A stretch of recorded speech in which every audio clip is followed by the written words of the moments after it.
Joining us live in the studio to talk about the ongoing salvage operation, but also about the incident itself, Gibraltar's response, the captain of the Port John Ghio. Mr. Ghio, thanks for joining us.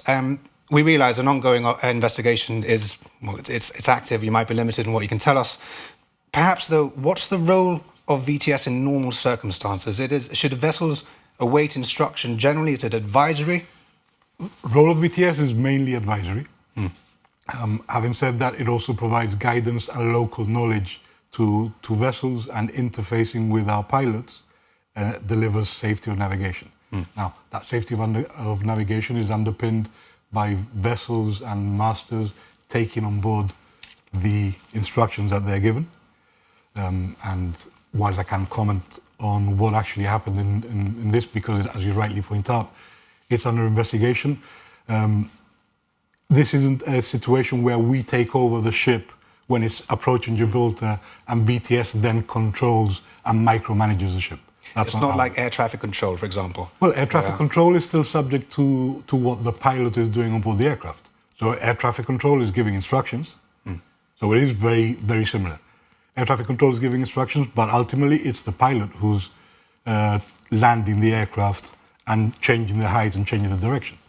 So, I mean, Mr. Picardo, in an interview he gave to us, has all but cleared VTS of responsibility, of culpability. Do you share this view? Absolutely, and I have to point out that I'm extremely proud not only of my VTS team, but of the entire Port Authority and all the agencies that are working with us.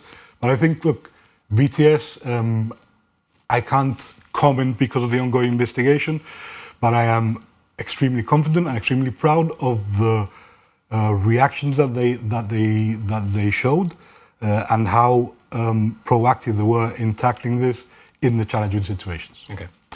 Moving on then to the incident happened as it did. A question many people have been asking, and we can allow you this opportunity to explain the decision. Why was the OS35 beached off Catlin Bay where it was, rather than taken to the dry dock? Okay.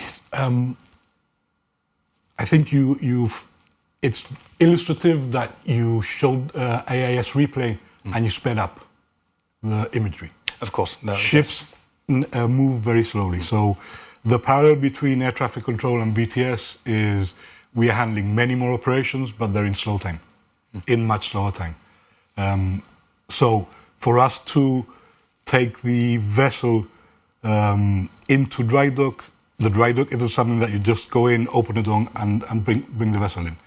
Availability of dry dock, bringing the vessel in, the consequent danger to navigation all the way in. And this is even assuming, and I won't comment on one way or the other, but that's even assuming that we would have been in a position to have enough time to take all those decisions before bringing a vessel into dry dock. Typically, a vessel coming into dry dock will undergo preparations and exchange of information with pilots, divers, port authorities, which extend for days on end before they even get close to a dry dock. Okay, so moving on, in general terms, we consider ourselves a leading bunkering port in Gibraltar. The Strait is perhaps one of the busiest shipping lanes on the planet. When there's this much activity, a collision it's a matter of time. It's perhaps inevitable to some extent. Was Gibraltar, do you feel, inadequately prepared for this, given the response? No.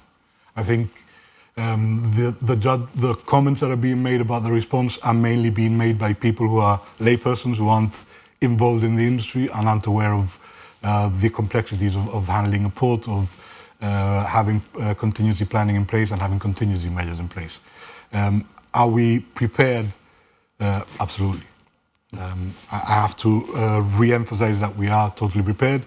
We have very detailed planning both for navigation incidents and for pollution incidents, not because they are likely or inevitable, but because it's part of our responsibility to have that contingency planning in place that we can then activate quickly in case something happens.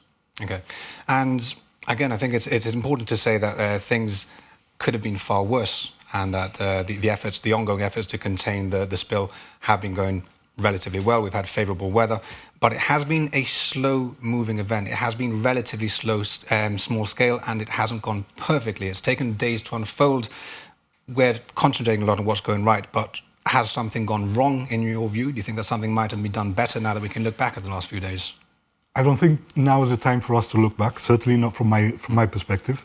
The situation, whilst it's stable, and it has been stable now for a couple of days, it's still a dynamic situation. It will continue to be a dynamic situation until we find the ultimate solution for the situation of the vessel.